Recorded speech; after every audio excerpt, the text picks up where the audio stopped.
PKN, Undang-Undang Dasar.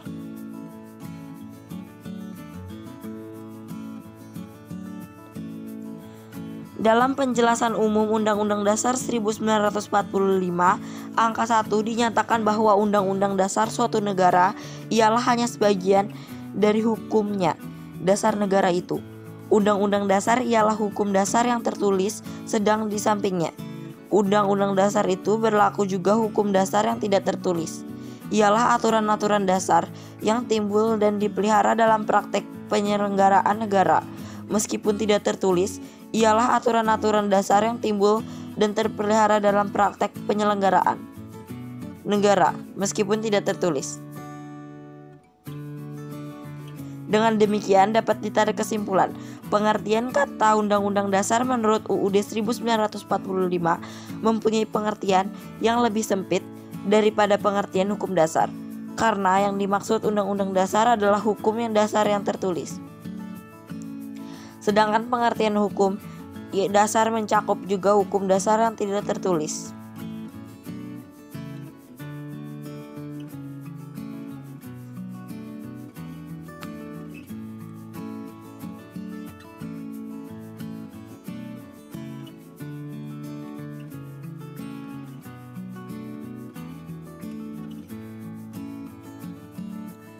Di samping istilah Undang-Undang Dasar dipergunakan juga istilah lain, yaitu konstitusi.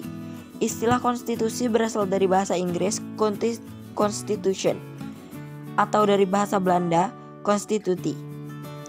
Kata konstitusi mempunyai pengertian yang lebih luas dari Undang-Undang Dasar karena pengertian Undang-Undang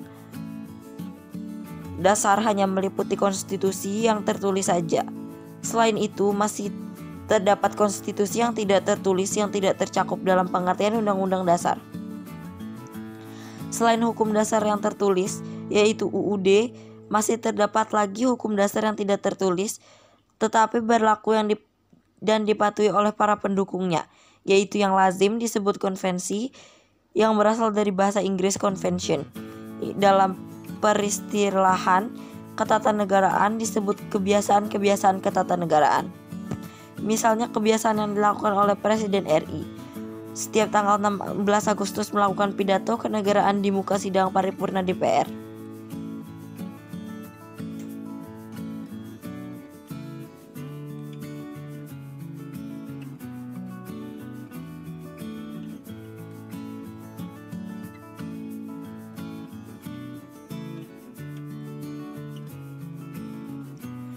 Pada tahun 1945 hingga tahun 1949 karena adanya maklumat pemerintah tertanggal 14 November 1945 yang telah mengubah sistem pemerintahan dari kabinet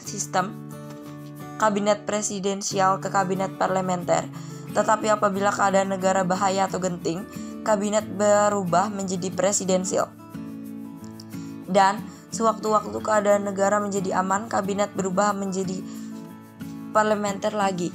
Terhadap tindakan-tindakan tersebut tidak ada peraturan yang tegas secara tertulis. Pendapat umum cenderung melakukannya. Apabila tidak dilaksanakan dianggap tidak benar. Undang-Undang Dasar 1945 adalah keseluruhan naskah yang terdiri dari pembukaan dari pasal-pasal, pasal aturan tambahan. Pembukaan terdiri atas 4 alinea yang di dalam alinea keempat terdapat rumusan dari Pancasila, dan pasal-pasal Undang-Undang Dasar 1945 terdiri dari 20 bab dan 72 pasal, ditambah dengan 3 pasal aturan peralihan dan 2 pasal aturan tambahan.